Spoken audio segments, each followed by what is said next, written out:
Aujourd'hui, j'avais juste reçu des paroles du Seigneur, des paroles prophétiques, et j'avais juste à cœur de vous le partager. Et, euh, et en fait, quand on parle de la Pentecôte, je pense que depuis le début de l'année, je vous dis que c'est une année de grâce, et je le répète tout le temps parce que c'est une année de grâce et on doit se réjouir. Prophétiquement, en fait, le chiffre 5 représente le chiffre de la grâce. Et on est en 2025. Et la parole de Dieu dit que quand l'Esprit du Seigneur vient sur nous, ben, on va proclamer en fait une année de grâce. Et alors qu'on parle de la Pentecôte, ben c'est en grec, ça se dit Pentecosté, donc ça veut dire cinquantaine.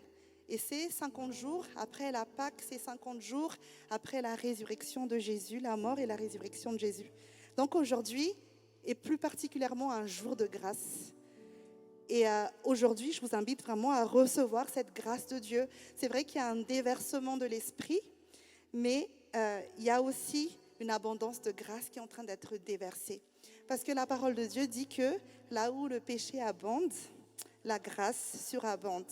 Et c'est vraiment ma prière aujourd'hui, c'est que la grâce de Dieu puisse surabonder dans ce lieu, que la grâce de Dieu puisse surabonder dans ce lieu. Et en fait, quand on regarde un peu à l'histoire et tout ça, à la Pentecôte, ils venaient avec une action de grâce, parce que c'était le temps de la récolte.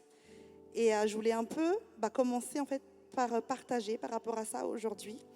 Alors que c'est une fête d'action de grâce, alors que c'était une fête où on célébrait à l'époque dans l'Ancien Testament la fin de la moisson. Aujourd'hui, je sentais juste que le Seigneur vous dit aujourd'hui que aujourd'hui aussi, on doit venir devant Dieu avec des actions de grâce par rapport à tout ce que lui, il a déjà fait et accompli dans notre vie. Et on va lire Exode 23, 16. Exode 23, 16, où il est écrit « Tu observeras la fête de la moisson, des prémices de ton travail, de ce que tu auras semé dans les champs, et la fête de la récolte à la fin de l'année, quand tu recueilleras des champs le fruit de ton travail. » Donc, je vais parler un peu plus tard de la récolte et tout ça, mais j'avais juste à cœur de vous encourager à être dans la grâce avec votre propre vie ce matin. Et en fait, de vous dire que aujourd'hui, je fais une pause. Aujourd'hui, je vais réfléchir à tout ce que j'ai fait dans ma vie, à tout ce que j'ai semé dans ma vie, et je vais m'arrêter pour profiter du fruit de mon travail. Et en fait, je sens juste que dans ce lieu, il y a des personnes, vous êtes dans une performance et vous êtes dur avec vous-même. Et alors qu'on parle d'un jour de grâce, j'ai juste envie qu'on soit fiers de nous. J'ai juste envie qu'aujourd'hui, on ne va pas juste toujours regarder ce qui ne va pas, ce qu'on n'a pas très bien fait et tout ça, mais qu'on puisse être fiers de ce que nous, on a accompli. Et c'est ça, en fait, un jour de grâce. Et dans la Bible, c'est vraiment, même c'est biblique ce que je dis, parce que le 7e jour, Dieu, il s'est reposé et il a regardé ce qu'il a fait et il a dit « Ah, j'ai vu que c'est bon ce que j'ai fait. » Et est-ce qu'aujourd'hui, on est capable de dire ça?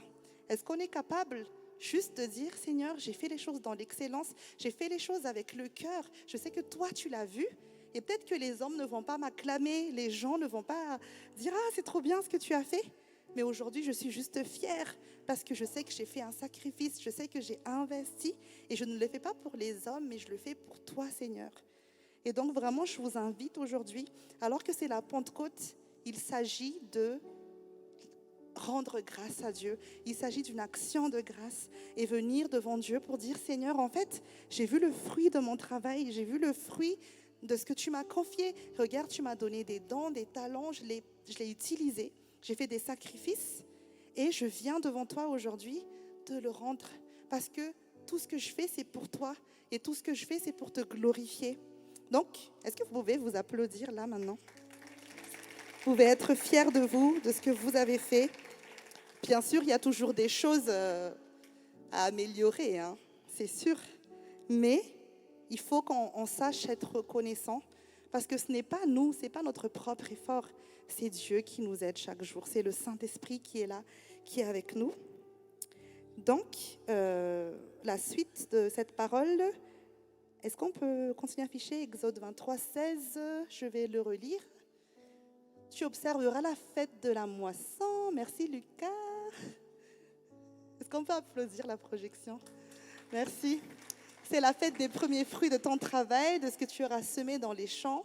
Tu observeras aussi la fête de la récolte à la fin de l'année quand tu récolteras dans les champs le fruit de ton travail. On continue.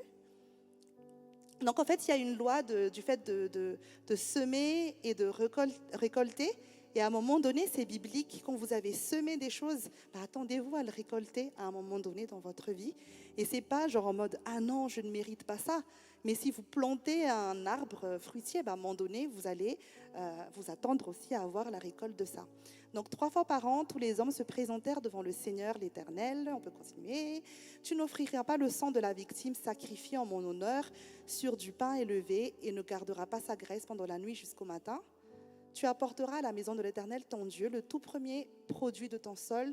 Tu ne feras pas cuire un chevreau dans le lait de sa mère. On peut continuer peut-être. Donc voici que j'envoie un ange devant toi pour te protéger en chemin et pour te faire arriver à l'endroit que j'ai préparé. Et en fait, on parle de la course avec le Seigneur. Le Seigneur, il a un but pour nous, mais il va te protéger. Il va même envoyer un ange avec toi pour que tu puisses arriver là où Dieu veut que tu sois. Et tu dois être vraiment dans la confiance par rapport à ça. Et n'hésitons pas à nous présenter devant Dieu quand on croit que, Seigneur, j'ai vu les fruits là, je sais que tu as fait quelque chose, je sais que tu agis. C'est vraiment pour nous garder dans l'humilité et de toujours nous rappeler qu'on doit le reconnaître en fait dans toutes choses. Et peut-être que tu es là et tu dis, ouais, tu parles de ça, mais moi, ce que j'ai semé n'est pas très bien. Et oui, si ce que tu as semé n'est pas très bien, tu vas en payer les conséquences et tu vas quand même récolter les mauvaises choses du coup. Parce que si tu sèmes de mauvaises choses, tu vas récolter les mauvaises choses. Mais on a vraiment cette responsabilité j'arrête pas de le dire, mais je vais essayer d'être soutenue pour pas dire des bêtises. Quand tu fais caca, vous connaissez, je pense maintenant par cœur, qu'est-ce qu'on fait quand on fait caca? On ramasse. C'est pas Fifaline va faire caca et je vais ramasser. Je vais pas faire ça. Mais si tu fais caca, tu ramasses. Il y a toujours des conséquences. Mais Dieu, il est bon. Dieu, il est grand. Et là, on est en mois de juin. On est à la moitié de l'année. Je ne sais pas si vous vous rendez compte, mais on est à la moitié de l'année. Le temps passe vite. Pour moi, mais peut-être pour vous, je ne sais pas. Mais le temps passe vraiment vite. Et du coup, c'est peut-être le moment de faire un bilan, de voir, Seigneur, qu'est-ce qui s'est passé ces 6 premiers mois? Qu'est-ce que j'ai semé ces 6 premiers mois? Parce que je vais peut-être commencer à récolter pendant les 6 prochains mois ce que j'ai semé les 6 premiers mois. Et si tu as fait des bêtises, si tu as fait n'importe quoi les 6 premiers mois, on parle de l'année de grâce. C'est pas grave, il y a la grâce de Dieu. Mais tu peux choisir aujourd'hui ce que tu veux voir en 2026. En fait, il faut qu'on voit loin. Qu'est-ce que tu veux voir en 2026? C'est aujourd'hui que tu vas commencer à faire des sacrifices et que tu vas commencer à semer. Du coup, c'est vraiment un encouragement que je voulais te donner. J'ai vraiment reçu cette parole que j'ai envie de dire à quelqu'un aujourd'hui que ce n'est pas trop tard. Ce n'est pas trop tard pour te relever. Ce n'est pas trop tard pour mettre de l'ordre dans ta vie. Ce n'est pas trop tard pour mettre les choses en place. Mais il faut commencer à semer dès maintenant. Et tu vas en récolter les fruits l'année prochaine, dans quelques années. Parce que quand tu sèmes avec le Seigneur ne fait que multiplier ce qu'il nous a donné. Et donc, je ne sais pas s'il y a des agriculteurs dans cette salle, mais j'ai essayé je vais essayer de voir un peu comment ça se passe quand il y a la récolte. En fait, on ramasse. Et en fait, quand on ramasse, on va ramasser plein de choses. Il y a de bonnes choses, il y a de mauvaises choses, parce que voilà, on n'est pas parfait aussi. Et il faudra à un moment donné, quand on trie en fait les choses, donc à un moment donné, il y a une séparation. Et c'est la parole que j'ai envie de vous partager aujourd'hui. C'est une saison où il y a une séparation, où il y a des choses que on dit ça ne peut pas aller ensemble. Et vraiment, je vous encourage à faire le point dans votre vie durant cette saison qu'il y a une séparation. Je vais ramasser la récolte. Et la parole de Dieu, il est écrit dans Matthieu 25, 32, 34. Est-ce que tu peux continuer à faire les anges acclament là, s'il te plaît, Eric? Merci. Donc, les nations seront assemblées devant lui. Les nations, et je pense qu'en ce moment, le Seigneur Est-ce que vous êtes d'accord avec moi? Jésus revient bientôt. Jésus revient bientôt et on ne peut plus regarder petit. On ne peut plus voir que moi j'aime le pays, mais on ne peut plus voir Madagascar, Madagascar, Madagascar. Dieu veut qu'on voit le monde maintenant parce qu'il veut revenir chercher le monde. Il a à cœur les nations et les nations seront assemblées devant lui et il séparera les uns avec les autres comme le berger sépare les brebis avec les boucs. Il mettra les brebis à sa droite et les boucs à sa gauche. Et le roi dira à ceux qui seront à sa droite, « Venez, vous qui êtes bénis de mon Père, prenez possession du royaume qui vous a été préparé dès la fondation du monde. » En fait, à un moment donné, il y aura une séparation. Dieu, quand il va revenir, il va dire, « Ça, ce sont mes brebis, je vais les mettre à ma droite, et eux, ce sont mes boucs, je vais les mettre à ma gauche. » Et on ne va pas attendre qu'il le fasse, c'est aujourd'hui que ça se passe spirituellement. Dans votre vie, le Seigneur, il est en train de séparer des choses actuellement et vous devez en être conscient, de prendre conscience de ça aujourd'hui. Il y a peut-être des choses qui vont partir et vous allez vous dire, « Mais Seigneur, pourquoi tu m'as enlevé ça? Ce n'est plus le temps d'être dans la caminerie avec le Seigneur. C'est le temps de dire, « Seigneur, tu me l'as enlevé, gloire à Dieu. » Et donc vraiment, je prie que on ait cette responsabilité. On parle beaucoup de leadership et on a beaucoup parlé avec les leaders dans l'église où on disait que on va leader les autres, mais on va devoir d'abord leader notre propre vie. Et leader ma propre vie, c'est moi, je sais ce qui est bon pour moi. C'est plus papa et maman, même si j'ai 40 ans, qui vont dire les choses, mais c'est moi, je veux prendre la décision pour ma vie. Et donc moi, je vais être radicale maintenant pour me choisir, pour choisir ce que le Seigneur il a prévu pour moi. C'est-à-dire que je vais être radicale pour dire, ça je vais l'enlever, je n'en veux plus, c'est toxique pour moi, ça m'amène au péché, ça m'amène à la mort. Et ça je vais garder parce que ça me fait du bien. Et ça peut être de mauvaises habitudes, ça peut être des personnes, ça peut être quelque chose que tu idolâtres dans ta vie. Mais il est temps de faire un nettoyage, il est temps de faire le point et il est temps de avoir la maturité de se détacher, de débarrasser des choses qui ne devraient pas rester dans notre vie. Donc c'est une saison de séparation, c'est une saison de nettoyage. Et vaut mieux qu'on prenne la responsabilité de le faire, qu'on attende que le Seigneur Jésus le fasse. Je vous assure, parce que quand il nous dit de le faire et qu'on ne le fait pas, il va dire c'est pas grave. Mais quand c'est lui qui va prendre les choses en main, ça va faire encore plus mal. Et je pense qu'on veut gagner du temps maintenant. Et donc, il y a une séparation qui est en train d'arriver. Et on le voit, hein, on peut le voir dans plein de choses, des séparations, parce que Dieu, il est juste en train de chercher, en fait, alors qu'on parle de la Pentecôte, c'est des disciples qui ont été en feu, qui ont été déterminés à répondre à l'appel de Dieu. Et Dieu, aujourd'hui, il cherche quelqu'un qui va vraiment se lever et se tenir à la brèche pour les choses qui comptent pour lui. Et donc, si on n'est pas déterminé, si on n'est pas motivé, ben, il va juste chercher ceux qui sont motivés et ceux qui veulent vraiment faire avancer les choses. Et moi, je pense qu'on veut tous faire partie de ça, n'est-ce pas? Et du coup, vraiment, soyons attentifs à notre environnement, à ce qui se passe autour de nous. On peut le voir même, regardez par exemple le président Donald Trump, il s'est séparé avec Elon Musk. Ça, c'est une séparation. On peut s'attendre à ce genre de choses parce que c'est une saison de séparation. Il y a des relations qui vont se briser parce qu'il y a des relations qui ne sont plus appelées à continuer ensemble. Il y a des associations qui vont se briser et c'est le temps d'être intelligent et de prier pour que Dieu nous amène les bonnes personnes, nous amène les bonnes choses, nous donne l'intelligence pour se faire ce qui est bon et ce qui est nécessaire. Donc voilà. C'était une parole que j'ai reçue. Et du coup, ensuite, donc il y a une séparation. Et après la séparation, c'est la célébration. Là, on peut profiter et jouir des bonnes choses qui ont découlé. Et parfois, en fait, on ne sait pas vraiment ce qui est bon pour nous. Donc, des fois, on fait les enfants et tout. Non, Seigneur, je vais bouder, blablabla. Mais ce n'est plus le moment de faire ça. C'est le moment vraiment de lui faire confiance que si ça ne se passe pas comme je veux, bah, c'est OK, il n'y a pas de souci en fait, c'est OK. Donc on va commencer à célébrer, on va commencer à juste être content de ce que Dieu il va faire dans notre vie. Quand Dieu il va dire, je vais enlever toutes choses anciennes, bah, accueille les nouvelles choses que le Seigneur il a prévues pour toi. Ne reste pas coincé dans ton passé. Il y a des personnes, on parle, il reste encore 20 ans en arrière, c'est plus possible. On doit avancer. Et c'est la volonté de Dieu qu'on avance. Donc, je continue. Donc, avec ce qu'on aura récolté, commencez à récolter. Commencez à voir ce qui se passe dans votre vie. Il n'y a rien qui arrive par hasard. Mais commencez à récolter et à prendre les bonnes choses. Et ce que vous avez investi, c'est ce qui vous a fatigué dans votre vie. Commencez à protéger ça. Parce que le diable, il vient pour voler, égorger, dérober et détruire.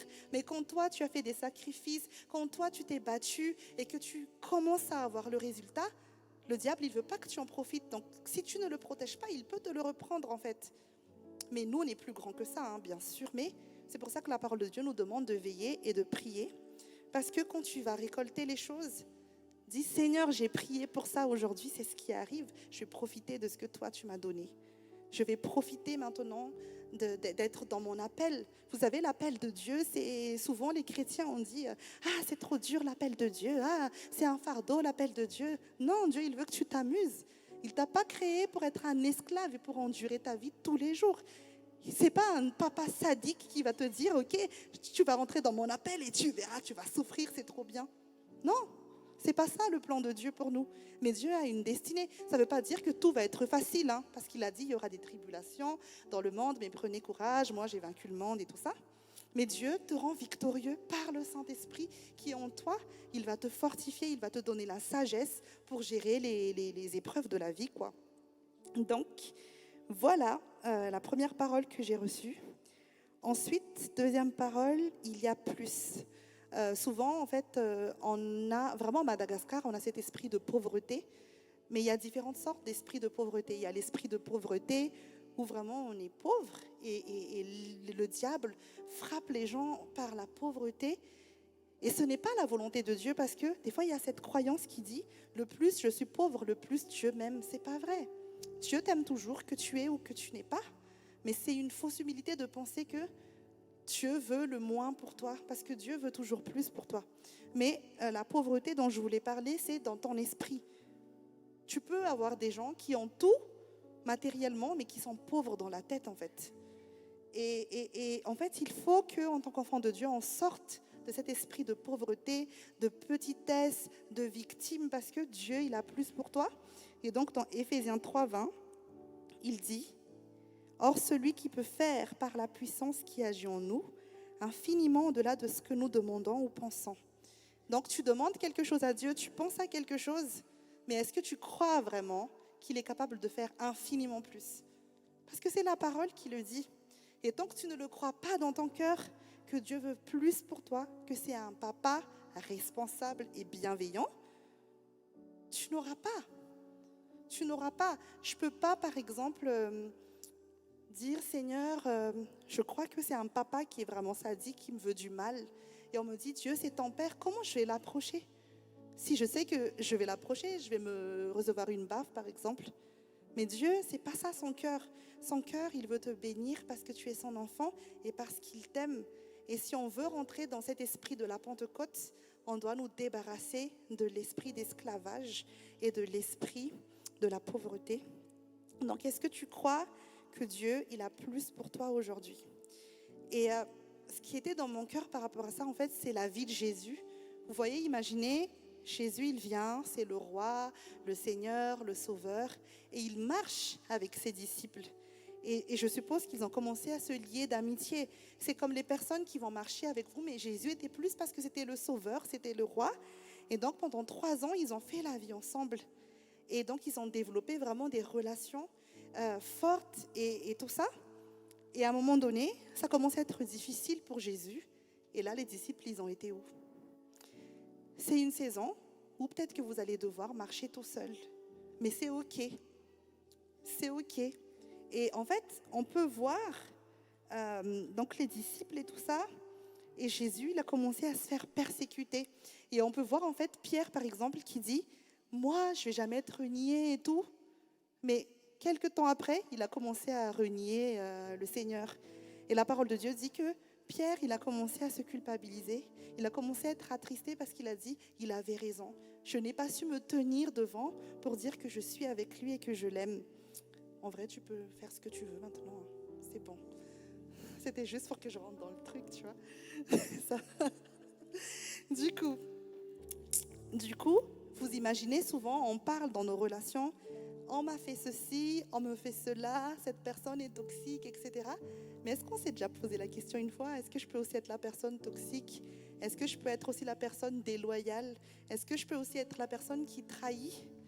Parce qu'au final, on voit en fait, les disciples, ils étaient avec Jésus, ils aimaient Jésus, il s'est écrit vraiment que les disciples qui aimaient Jésus et tout ça, mais au final, Jésus a dit, veillez avec moi, ils ne l'ont pas fait. Au final, Jésus, il s'est fait trahir. Et j'imagine même pas en fait ce qu'il a dû ressentir. Le gars, je crois qu'il a vraiment pris de la hauteur. Parce que là, j'imagine pas Jésus, mais je pense qu'il était blessé, hein, mais dire ah, ils n'ont pas veillé avec moi. Ah, je suis mort, ils n'ont pas été avec moi. Et tout ça, et tout ça. Bref, juste pour nous dire que c'est une saison où il faut qu'on prenne de la hauteur et qu'on arrête on soit libéré de toute forme de dépendance émotionnelle, qu'on arrête de trop nous attendre aux hommes, alors que seul Dieu peut nous apporter vraiment ce dont on a besoin, et qu'on peut ressentir des choses, mais Jésus a connu ça. Jésus, c'est les disciples qui l'aimaient, c'est les disciples qui étaient proches de lui, etc. Mais quand il avait le plus besoin d'eux, ils n'ont pas été là pour lui. Ils n'ont pas été là pour lui. Mais les disciples, c'est malgré eux, hein. À un moment donné, ils se disent, il faut que je pense un peu à ma tête là. Parce que là, ils vont le tuer, il va être crucifié. Mais moi, si je me positionne avec lui, moi aussi, je vais me faire crucifier, je vais me faire tuer. Donc, il faut que je pense à ma vie. Et en fait, quand Jésus, il dit, donner ma vie pour ses amis, Jésus, c'est mon ami, mais là, je ne suis pas prêt à donner ma vie. C'était un peu ça. Et donc, est-ce qu'on peut les en vouloir au final ? Est-ce que si on est à la place des disciples, au final, on aurait fait la même chose? On s'est dit jusqu'au bout, non, Jésus, c'est mon roi, tuez-moi si vous voulez, je vais mourir avec lui. On dit, je vais me sauver un tout petit peu parce que pour lui, c'est fini. Mais de toute façon, apparemment, il va ressusciter. Tant qu'il va revenir, ça va aller. Vous voyez ? Et du coup, on peut voir quand même toutes sortes de choses que les disciples ont ressenties à ce moment-là. C'est écrit dans la parole que Pierre, il a été attristé parce qu'ils ont abandonné Jésus, parce qu'ils ont renié Jésus. Pierre, il a culpabilisé. Pierre, il a pleuré.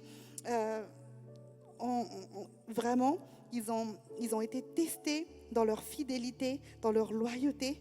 Et je crois qu'ils ont échoué. Mais Jésus, il voit de la hauteur. Il comprend. Parce qu'après, quand il était mort, ressuscité, il est revenu vers eux. Il ne s'est pas dit, vous là, les traîtres, je vais aller chercher d'autres disciples pendant les quelques temps qui me restent avant que je me fasse enlever. Mais il comprend. Il comprend. Donc, je ne sais pas, je sens que si tu es là, tu as peut-être trahi tes potes, tu as peut-être fait quelque chose à l'envers à quelqu'un. Peut-être que tu viens avec plein de culpabilité. C'est bon, c'est un jour de grâce là. Mais ne recommence plus. On essaye en tout cas de ne plus recommencer. Parce que c'est ce que Dieu veut pour nous, bien sûr. Et donc, les disciples et tout ça, ils ont été testés dans leur fidélité, dans leur loyauté. Et je pense que c'est une saison où Dieu nous teste vraiment aussi. Pourquoi tu fais vraiment les choses? Pour qui est-ce que tu fais vraiment tout ce que tu fais? Tu le fais pour les hommes ou tu le fais pour Dieu? Parce que si tu fais quelque chose pour les hommes, si tu le fais quelque chose même pour toi-même, je t'assure, ça ne va pas tenir, tu vas mal finir. Tu vas mal finir, on va te ramasser à la petite cuillère, on va prier pour toi, on va te faire des délivrances. Mais en fait, ce qu'il faut faire, c'est juste aligner un peu le truc, genre, je vais le faire pour Dieu maintenant. Et c'est ça qui fait que ça va tenir, en fait. C'est vraiment ça qui fait que ça va tenir. Et Jésus, il savait qu'il a fait ce qu'il faisait. C'était pour son Papa céleste. Donc, peu importe, en fait, peu importe.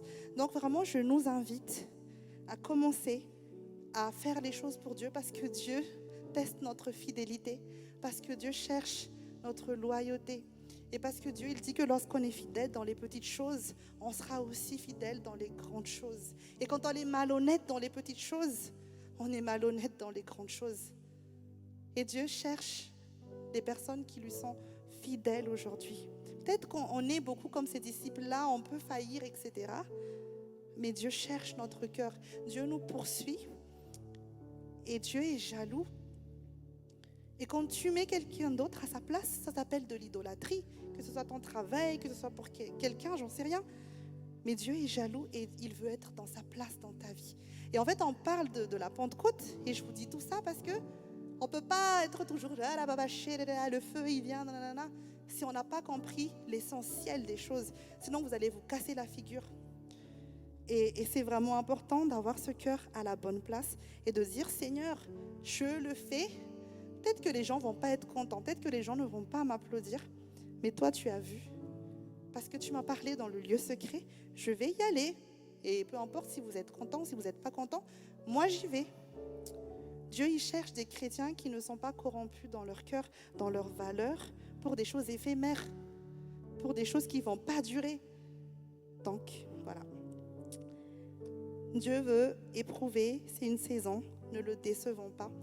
Il a tout donné pour nous, à nous de faire le maximum pour lui. Même si on va tomber, c'est ok. Tout le monde tombe à un moment donné, on ne va pas toujours prendre les bonnes décisions, mais il va regarder l'état de notre cœur et comment on va se positionner devant lui. Et quand je dis qu'il y a une séparation entre les boucs et les brebis, je ne sais pas vous, moi je veux être une brebis, moi. Je veux être une brebis de Dieu. Donc, je continue. Donc, à ce moment-là, j'imagine ce que les disciples, ils ont dû ressentir. Beaucoup de choses, la culpabilité parce que, on l'a trahi et pourtant on l'aime. On l'a trahi, mais on l'aime. On n'a peut-être pas fait ce qu'il fallait. On est triste parce qu'on l'a perdu. Parce que quand il était là, il y avait enfin de l'espérance. On s'est enfin dit, en fait, c'est lui qui va nous sauver. On s'est enfin dit, Jésus, c'est le Dieu qui est avec nous. Il nous a tout appris. Et ils ont perdu un être cher à la Pâque. Ils ont perdu un être cher à la Pâque. Et on peut regarder dans Jean 19, 38, s'il vous plaît, les cas.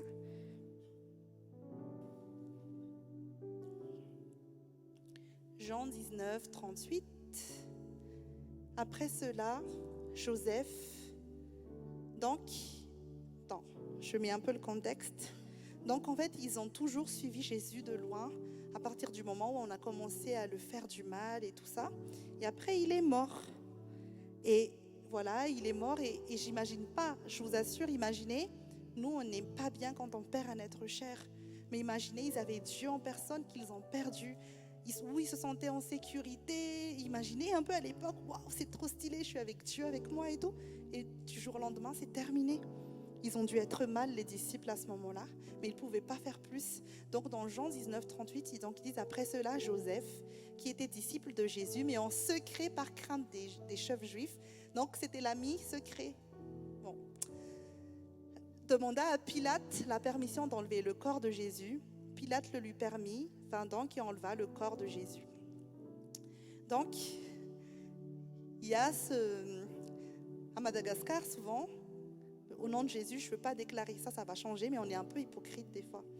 Genre, quand les gens sont là, on s'en fiche un peu, et une fois qu'ils meurent, on est les premiers à venir devant la tombe en train de les pleurer et dire qu'on était les BFF de la life. Et là, en fait, la bonne nouvelle, c'est qu'il a fait la même chose, Joseph. Il est mort, c'est là qu'il est venu. Je pense que Jésus s'est dit à ce moment-là, mais t'étais où? Moi, j'avais besoin de toi quand j'étais crucifié là. Mais là, il est mort, il est venu, mais en secret, attention. Et il a dit, ok, on va enlever le corps. Donc, soyons ses amis qui sont là quand on doit être là, pas à la fin. Mais Dieu était ok avec ça parce qu'il était Dieu. Donc, voilà, on va continuer. On va lire dans Luc 24, 17. Luc 24, 17.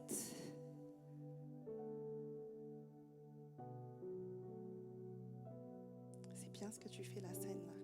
Il leur dit, donc en fait, le contexte, c'est que Jésus a commencé à ressusciter.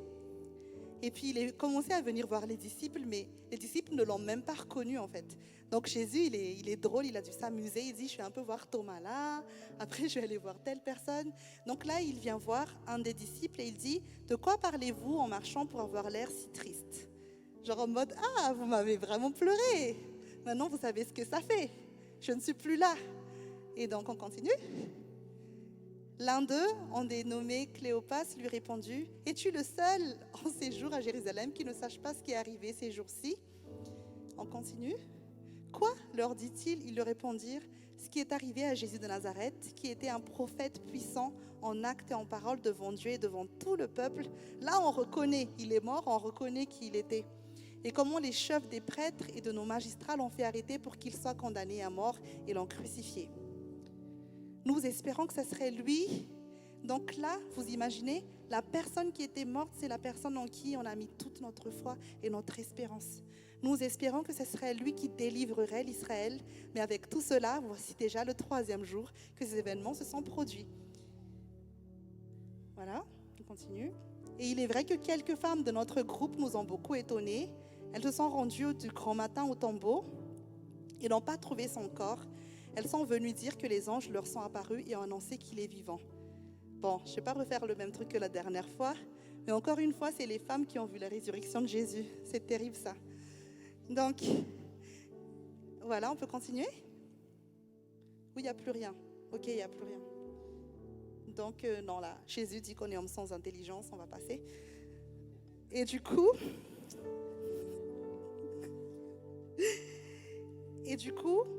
là, en fait, à ce moment-là, tout leur espoir était parti à ce moment-là parce que Jésus est mort. Donc, il n'y avait plus d'espoir. Mais, quand même, quand Jésus a dit « je vais ressusciter », je ne sais pas en fait si on croit vraiment en ce que la parole dit. Quand Dieu dit « je ressuscite », il va le faire. Mais des fois, quand Dieu parle dans notre vie, on hésite un peu. Et aujourd'hui, c'est la Pentecôte. On dit qu'il faut qu'on attende la promesse de Dieu. Il y a une promesse qui est en train de s'activer. Mais ça ne va pas ressusciter, prendre vie si tu n'y crois pas. On parle trop, Dieu m'a promis ça, Dieu m'a promis un mari, Dieu m'a promis augmentation, blablabla, Dieu. Mais on n'y croit pas vraiment en fait. Est-ce que Dieu croit? Est-ce que quand Dieu parle dans ta vie, tu y crois? Parce que la parole de Dieu est puissante et quand elle vient, elle ne revient pas sans faire effet. Donc, il y a bien sûr Thomas qui a commencé à douter. Et quand Jésus est revenu, vas-y, on va regarder ensemble, tiens, Jean 20, 24, 25. Il est drôle, hein? Donc, il ne s'est pas vraiment appuyé sur la parole de Dieu quand Jésus a dit que j'allais ressusciter. Mais en gros, il était en train de lui dire, si tu es vraiment Dieu, moi je vais vérifier, je vais voir ta main là, s'il y a vraiment le trou sur ta main. L'un de tous n'était pas avec eux lorsque Jésus vint. Et on peut continuer. Les autres disciples lui dirent donc, nous avons vu le Seigneur, mais il leur dit, si je ne vois pas dans ses mains la marque des clous, si je ne mets pas mon doigt et si je ne mets pas ma main dans son côte, je ne croirai pas. Il y en a toujours des comme ça. Hein. Et en fait, ils n'ont pas cru, mais Jésus est ressuscité. Et donc, bref, je vais faire vite. La suite, c'est que Jésus a vraiment été ressuscité. À un moment donné, ils ont réalisé que c'est lui qui leur parlait, était Jésus. Et c'est puissant la résurrection, non? On est là, à chaque fois on prie pour la résurrection, que Jésus ressuscite les choses dans notre vie. Et on pense que c'est le summum, genre, quand tout ressuscite, tout va bien. C'est vrai, il y a une puissance dans la résurrection, mais il y a mieux que la résurrection, et c'est là où je veux en venir, c'est le Saint-Esprit. C'est le Saint-Esprit, il y a mieux que la résurrection, et c'est le Saint-Esprit. Et le Saint-Esprit, la parole de Dieu dit que c'est l'Esprit qui a ressuscité Jésus même d'entre les morts. C'est l'auteur de la résurrection. Et des fois, en fait, on s'arrête. Des fois, déjà, les religieux, ils s'arrêtent à la mort de Jésus. Ils vont toujours prêcher la mort, la mort, la mort, la mort, la mort. Et ils ont oublié qu'il a été ressuscité. Et imaginez l'ascenseur émotionnel. Il est mort, il est ressuscité. Après, il se fait enlever. Genre, on ne profite même pas la joie d'être à la personne qui est ressuscitée. Après, il y a l'ascension et il se fait enlever. Il dit, je vous bénis, ciao. Mais il n'a pas dit que ça. Il a dit, attendez à Jérusalem, le Saint-Esprit va venir. Et Yartine l'a lu tout à l'heure. Il a dit, est-ce qu'on peut redire le verset tout à l'heure? Si on peut le remettre, qu'il dit qu'il y a un autre consolateur qui va venir. Donc c'est ce que Dieu, il a dit à ce moment-là. Il est en train de dire que Jésus, il a dit, moi je m'en vais. En fait, le Père, le Fils et le Saint-Esprit, c'est la même personne. On le dit toujours à l'église. Je pense que là, vous l'avez compris que la base du christianisme, c'est le Père, le Fils et le Saint-Esprit. Mais chacun a son rôle. Et on le dit toujours, Jésus, il était cool, hein, mais il pouvait être avec les 12 disciples et pas être avec ceux qui sont de l'autre bout du monde. Mais le Saint-Esprit, quand il a été déversé à la Pentecôte, aujourd'hui, tout le monde peut l'avoir. Aujourd'hui, on est là. Dieu, il est partout. Dieu, il est en France. Dieu, il est aux États-Unis. Dieu, il est partout aujourd'hui. Et il dit, c'est mieux pour toi. Imaginez un peu les disciples. Jésus, il doit se dire, ah, tant pis pour eux. Tu es ressuscité, on est content. Et après, je te dis, je suis là avec toi, mais en fait, c'est mieux pour toi que je m'en aille. Ça, tu te dis, mais à quoi il joue là? C'est mieux pour toi que je m'en aille, mais t'inquiète, il y a un autre consolateur qui vient. Mais l'autre consolateur, c'est moi-même. Et le plus dans ta vie, en fait, c'est vraiment le Saint-Esprit. Et aujourd'hui, peut-être que tu es comme ses disciples, peut-être que tu vis des ascenseurs émotionnels, peut-être que tu es déçu, peut-être que tu n'es pas bien, mais sors de ta tombe. Il est temps maintenant de ressusciter. Et après la résurrection, il y a le Saint-Esprit. Et avec le Saint-Esprit, tout est possible. Avec le Saint-Esprit, pour Dieu, pour l'homme, c'est impossible, mais pour Dieu, c'est possible. Avec le Saint-Esprit, il peut faire infiniment plus au-delà de ce que tu peux penser ou imaginer.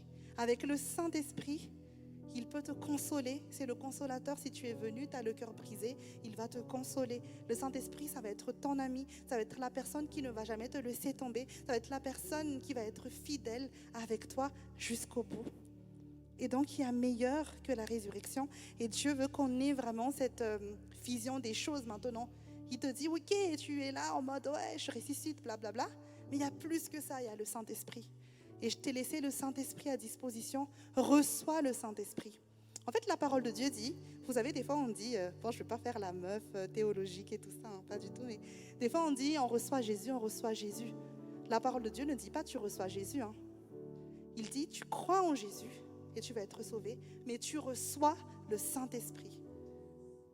Tu peux recevoir le Saint-Esprit aujourd'hui. Peut-être que tu es venu, tu es fatigué, je sens. Il y a quelqu'un, tu es là, tu es fatigué. Peut-être tu dis, qu'est-ce que je fais là? Mais tu as besoin du Saint-Esprit. Le Saint-Esprit, c'est la solution. Parce que le Saint-Esprit, ce que Dieu te demande de faire, ce n'est pas quelque chose que humainement tu peux l'accomplir. C'est une folie de penser que je peux faire les choses par moi-même. C'est une folie de penser que je peux répondre à l'appel de Dieu par moi-même. Tu as besoin du Saint-Esprit. Le Saint-Esprit est indispensable. On parle de la Pentecôte, flamme de feu, Saint-Esprit, et à l'année prochaine. Non, le Saint-Esprit veut se révéler à toi aujourd'hui. Dieu veut qu'on apprenne à connaître le Père, le Fils. Mais le Saint-Esprit, c'est le Dieu qui est le plus proche de nous parce que c'est le Dieu sur terre aujourd'hui qui veut marcher avec toi. Donc, c'est le temps d'apprendre à connaître le Saint-Esprit. Donc, il y a plus le Saint-Esprit. Et je voulais m'arrêter sur quelque chose. Et c'est pas grave, je l'ai beaucoup dit ces derniers temps aux bâtisseurs, mais peut-être que vous avez besoin de le réentendre. Donc, acte 1, on va lire ensemble. Acte 1, s'il vous plaît, les gars. Donc là, la Pentecôte va commencer à venir. Cher Théophile, dans mon premier livre, j'ai parlé de tout ce que Jésus a commencé de faire et d'enseigner. On peut continuer. Jusqu'au jour où il a été enlevé du ciel après avoir donné ses ordres par le Saint-Esprit aux apôtres qu'il a choisis. Après avoir souffert, Jésus a souffert pour toi et moi. Il se présenta à eux vivant et leur en donna de nombreuses preuves pendant 40 jours. Il se montra à eux et parla de ce qui concerne le royaume de Dieu. Alors qu'ils se trouvaient en leur compagnie, il leur recommanda de ne pas s'éloigner de Jérusalem, mais d'attendre ce que le Père avait promis, que je vous ai annoncé, leur dit-il. C'est bon, on peut revenir là. Jésus a recommandé d'attendre le Saint-Esprit. Il aurait pu dire, je pars, maintenant faites votre life et faites directement ce que je vous ai prescrit. Mais il a dit, attendez le Saint-Esprit parce qu'il savait que les disciples étaient incapables de faire ce qu'il leur a prescrit sans le Saint-Esprit. Et donc, à ce moment-là, ils se sont retrouvés dans la chambre haute et ils ont attendu. Heureusement que là, il n'y en a pas encore un qui a dit « Moi, j'attends pas, moi, j'y vais ». Ils ont été tous sages apparemment, donc ils ont attendu. Et mon point, c'est que Dieu veut qu'on puisse savoir attendre. Dieu veut travailler notre patience. Et je pense que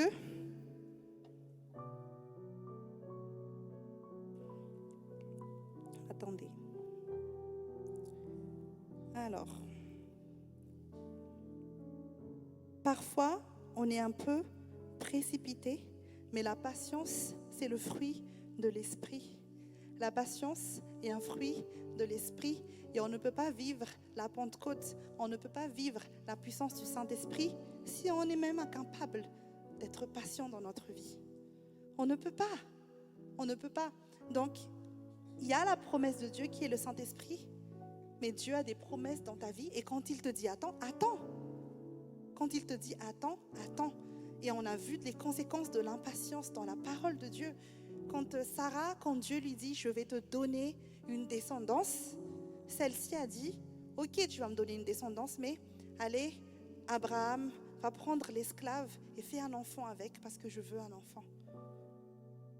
Dieu veut qu'on apprenne à attendre. Dieu veut qu'on apprenne à nous attendre à lui. À chaque fois qu'on fait preuve de patience dans notre vie, on est en train de prophétiser qu'on a confiance en notre Dieu. Et on est dans une société où on veut tout de suite. Il faut que ça arrive maintenant, mais on n'est pas au McDo, les gars. Il y a des choses qui prennent du temps. Il y a des choses qui prennent du temps. Et il faut être OK quand Dieu te dit d'attendre. Parce qu'il sait ce qui est bon pour toi. Et dans le temps d'attente, investis en toi. Dans les temps d'attente, continue à faire avancer le royaume de Dieu. Dans le temps d'attente, sois digne de l'appel que tu as reçu. La parole de Dieu dit, sois digne de l'appel que tu as reçu. Dans le temps d'attente, ne te plains pas comme les enfants d'Israël, mais juste prends ça. J'entends vos rires là. Je ne vais pas regarder qui. Mais juste prends le temps d'attente comme une bénédiction. Prends le temps quand Dieu te dit attends comme une bénédiction. On n'est pas là à endurer les choses. Ah, j'attends. Prends le temps d'attente comme une bénédiction. Et peut-être que tu es en train d'attendre quelque chose en ce moment. Reste dans l'attente. Je ne demande pas à ce qu'on soit passif. Genre en mode, j'attends, je dors, je me réveille, je prie, je mange, nanana. Mais Dieu, je ne l'ai pas dit, mais Dieu, il veut qu'on soit actif pour le royaume de Dieu alors qu'on s'attend à lui, alors qu'on s'attend à Dieu. Donc vraiment, ne négligeons pas la patience, ne négligeons pas le temps d'attente, ne négligeons pas, parce que à un moment donné, vous allez voir le fruit, parce que celui qui fait la promesse est fidèle. Et quand Dieu dit quelque chose, il le fait. Il n'est pas comme nous, il le fait, parce qu'il est intègre, même avec sa parole. Donc c'est vraiment un encouragement. Si on veut vivre le réveil, on doit développer le fruit de l'esprit. Il y a un esprit de réveil qui est en train de rôder, et il y a un esprit de réveil qui vient à Madagascar. Est-ce que vous le croyez? Mais comment est-ce qu'on peut vivre un réveil dans l'impatience?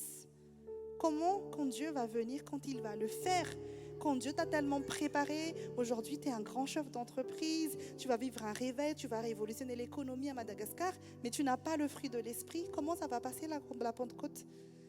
Vous comprenez? C'est Dieu nous prépare, Dieu prépare notre cœur, Dieu prépare notre caractère, et c'est aujourd'hui plus que jamais, ne négligeons pas ce temps de préparation, parce qu'il y aura de grandes choses à venir. Il y aura de grandes choses à venir dans notre vie, il y aura de grandes choses à venir dans notre pays. Et il veut des personnes qui sont prêtes. Et est-ce qu'aujourd'hui on est prêt?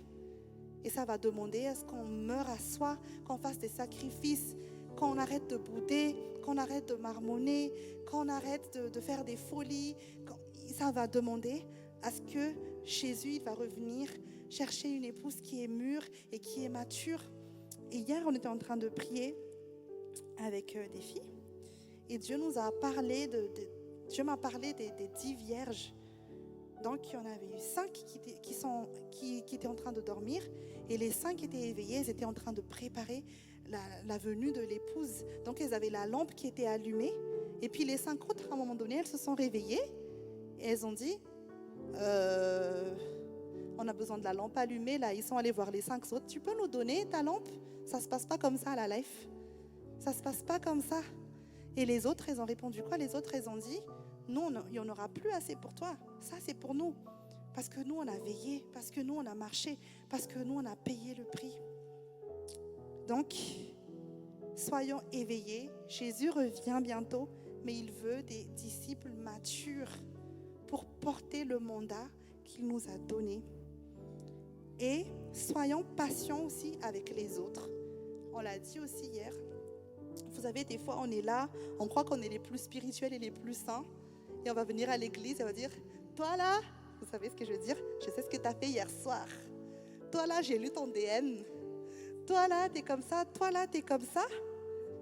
Mais en fait, Dieu, il veut qu'on soit patients les uns envers les autres.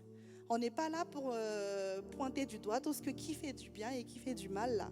Si c'est comme ça, celui qui n'a jamais péché jette la première pierre là tout de suite. C'est pas ça le but. Le but, c'est de se supporter les uns les autres. Et quand tu vois ton frère faiblir, relève-le. Ne va pas commencer à parler dans son dos. Ah, t'as vu et tout, il a faibli, hein, moi je sais. Hein. C'est quoi l'intérêt de faire ça? C'est quoi ton intérêt de faire ça? Est-ce que tu es en train de manifester l'amour de Dieu quand tu fais ça? Est-ce que tu connais vraiment le cœur du Père quand tu fais ça? Et donc, on doit être vraiment patients les uns envers les autres. On doit les voir avec les yeux de Dieu. Je vous ai dit, tout ce que Jésus a fait, il aurait pu ne plus du tout vouloir entendre parler des disciples. Genre traître, vous n'avez pas assumé que j'étais votre ami. Heureusement, ce n'est pas un gamin, Jésus. Et c'est le temps maintenant pour nous de nous élever. C'est le temps maintenant pour nous de nous couvrir les uns les autres.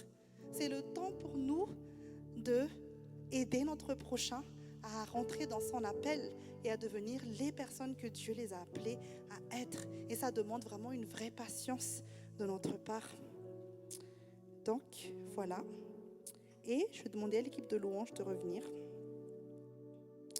Et je vais clôturer par le baptême dans le Saint-Esprit.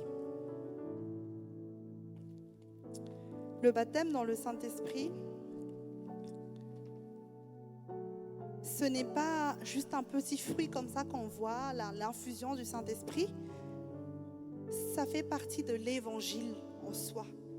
Ça fait partie de l'évangile en soi. Et on peut voir à la Pentecôte, est-ce qu'on peut voir dans Acte 2, qu'est-ce qui s'est passé? Acte 2.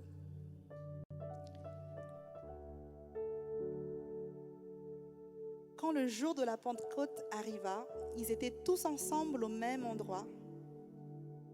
Tout à coup, il vient du ciel un bruit comme celui d'un vent violent qui remplit toute la maison. Est-ce que si là on voit et on entend un bruit du ciel, on va paniquer, on va rester là? On va reconnaître le Saint-Esprit ou pas? Je me rappelle un jour, ça fait plus de 10 ans, hein, on était avec Kant dans mon studio en France, on était en train de prier. On dit Jésus, on a trop faim et soif de toi, Jésus, viens, viens, viens. Et là, Kant, elle commence à faire comme ça, elle commence à vouloir s'enfuir. Je dis, mais wesh, qu'est-ce que tu fais? On n'a pas demandé de venir là. Mais si Jésus apparaît vraiment, est-ce qu'on est prêt là? Est-ce qu'on est prêt ou pas? Parce qu'on est là, Saint-Esprit, j'ai besoin de toi. Lui, il rigole pas. Hein. Quand tu lâches la parole, il vient. On doit être prêt à prendre le Saint-Esprit et on ne prend pas ce qui nous arrange. Mais on prend tout quand il s'agit du Saint-Esprit. Donc, il y a le bruit qui vient du ciel. Imaginez la bzzz. Il faut qu'on reste. D'un vent violent qui remplit, des langues qui semblaient de feu leur apparurent. Donc, imaginez après, il y a des langues de feu qui apparaissent comme ça, séparées les unes des autres, et elles se posèrent sur chacun d'eux. Il y a assez de langues pour chaque tête dans cette pièce. La langue de feu, la langue du Saint-Esprit, la langue qui va nous brûler. Comme leur esprit leur donnait de s'exprimer, on continue. Ils furent tous remplis du Saint-Esprit et se mirent à parler en d'autres langues comme l'esprit leur donnait de s'exprimer. Pour ceux qui ne le savent pas, je pense que quand vous êtes à l'église, vous entendez les chats, les gens qui parlent en langue. Oui, à Home Church, on parle en langue, c'est assumé parce que c'est biblique. Et parce que quand les disciples ont été remplis du Saint-Esprit, ils se sont mis à parler en langue. Donc, ils se sont mis à parler en langue. Et plus tard, je vais vous laisser le lire, mais quand les gens parlaient en langue, ils disaient qu'ils étaient en train d'exalter Dieu, ils étaient en train de glorifier Dieu. Et quand Pierre qui a parlé en langue, il y a encore un petit religieux qui se ramène pour dire « T'es bourré ou quoi ?» Et lui, il dit, non, je ne suis pas bourré, comme tu le vois, il est 9h du matin, mais je suis rempli du Saint-Esprit. Quand le Saint-Esprit vient sur toi, tu n'es plus normal. Quand le Saint-Esprit vient sur toi, tu sors du statu quo, tu sors de ta zone de confort, parce qu'il va te demander de faire des choses cheloues. Il va te demander de faire quelque chose que personne n'a la force ni le courage de le faire. Mais parce que lui, c'est le Saint-Esprit, il va t'équiper en fait. Le baptême dans le Saint-Esprit, ce n'est pas le parler en langue. Il y a des gens qui sont là, je suis baptisé du Saint-Esprit, non, t'as tort. Le parler en langue, c'est une des manifestations du Saint-Esprit. Mais quand tu es baptisé dans le Saint-Esprit, le mot baptismo en grec, je pense que vous l'avez compris, on le dit toujours à l'église, ça veut dire être immergé. On est immergé dans le Saint-Esprit, en train de nager dans le Saint-Esprit. Et comme dans Ézéchiel, il y a cette personne qui commence à marcher et il dit, il y a un peu de coudée, ça commence dans la cheville, ça monte jusqu'à ce qu'on soit immergé et qu'on nage. Et Dieu veut qu'on soit immergé dans le Saint-Esprit. Le Saint-Esprit ne nous fait pas peur. C'est le Dieu que tu invoques, il ne va pas te faire peur. Dieu, il est bon pour toi. Et Dieu le Père même, il dit, vous avez de donner de mauvaises choses à vos enfants, bonnes choses à vos enfants, mauvais comme vous êtes. À combien plus forte raison, moi je ne fais pas donner le Saint-Esprit à ceux qui me demandent. Et celui qui baptise du Saint-Esprit, c'est Jésus qui baptise du Saint-Esprit. Jésus est la seule personne qui a l'autorité de nous baptiser du Saint-Esprit. Donc en fait, on est rempli du Saint-Esprit. C'est une expérience quotidienne. Tous les jours, on doit demander à Dieu, Seigneur, viens me remplir, parce que le baptême du Saint-Esprit va te donner de l'audace, là où tout le monde a la trouille. Le baptême du Saint-Esprit, quand tu vas te réveiller, va t'équiper pour ta mission, pour que tu puisses accomplir tout ce que tu dois accomplir aujourd'hui, demain. Le baptême du Saint-Esprit va vraiment te permettre de rentrer dans l'appel que le Seigneur il a prévu pour toi. Donc, ok, s'il y a des manifestations, c'est bien, on aime ça, mais tous les jours, quand tu vas te réveiller, tu dois être en feu avec le désir fort de répondre à l'appel de Dieu. Et je vais finir avec ça, c'est vraiment, nous sommes dans les derniers temps et Dieu a besoin qu'on se lève pour répondre à son appel. Et ça va se faire avec la puissance du Saint-Esprit. Ça va se faire avec le baptême dans le Saint-Esprit, avec le baptême de feu. Et les disciples, ils ont été tellement remplis du Saint-Esprit qu'on leur a mis en prison. Et ils ont été en prison, ils ont dit, c'est pas grave. Vous allez quand même mettre en prison, mais moi je préfère craindre Dieu que craindre l'homme. Ils ont su faire ça aujourd'hui. Quand vous allez être baptisés dans le Saint-Esprit, vous allez commencer à arrêter de vous soucier de ce que les autres vont dire et penser de vous. Quand vous allez être baptisés dans le Saint-Esprit, vous allez juste faire les choses parce que Dieu vous a demandé de faire. Et Dieu a besoin de notre obéissance. Mais sans le Saint-Esprit, on ne peut pas obéir parce que la chair est faible. La chair est faible. Et c'est pour ça que le Saint-Esprit va nous aider à dominer notre chair. Et on a besoin de ce baptême du Saint-Esprit. On a besoin de ce feu de Dieu parce que Dieu nous mandate. Et cette semaine, le Seigneur me disait, il y a une différence entre l'appel et le mandat. Tout le monde est appelé, mais bien que la parole dit peu sont élus, mais tout le monde est appelé.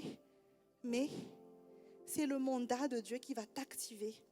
C'est le mandat de Dieu qui va permettre que les choses se réalisent. Et le problème aujourd'hui, c'est qu'il y a des gens qui se cassent la figure parce qu'ils partent sans être mandatés. Ils partent parce que le Seigneur n'a pas parlé, mais ils ont décidé quand même d'y aller. Et ça, il faut qu'on soit sage et intelligent pour attendre.